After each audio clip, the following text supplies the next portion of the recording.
Hello' everyone, নমস্কাৰ। আজিৰ recipe হৈছে ৰিঠা মাছ। এয়া লৈ লৈছোঁ মই ৰিঠা মাছ। ৰিঠা মাছটো খুবেই টাইট মাছ।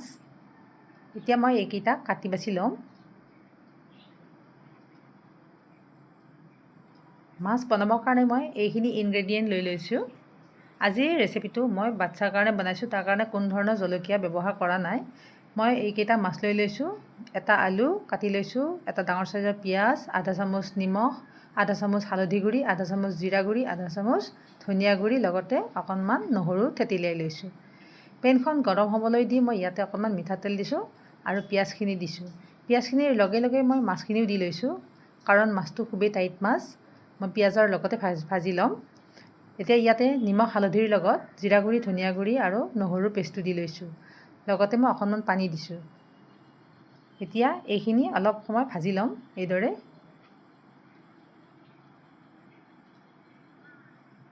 মই ঢাকোন লগাই লগাই 2-3বাৰ এইদৰে ভাজি লৈছোঁ। এতিয়া ইয়াতে মই আলুখিনি যোগ কৰি দিছোঁ।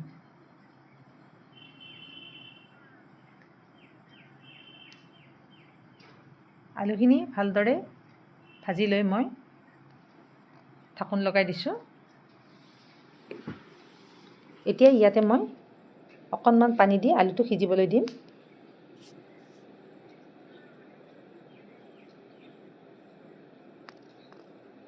খুবেই টাইট মাছ, ভঙাৰ কোনো ভয় নাই, তাৰ কাৰণে মই এইদৰে বনাইছোঁ।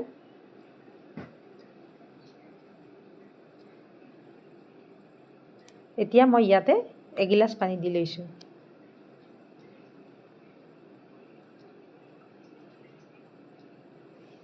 ঢাকোন লগাই মই আকৌ 2-3 মিনিট সিজিবলৈ দিলোঁ। এইখিনি মই গ্ৰেভি ৰাখিম। এয়া ৰেডি। আজিৰ ভিডিঅ'টো চাই যদি ভাল লাগিছে এটা লাইক কৰি দিব।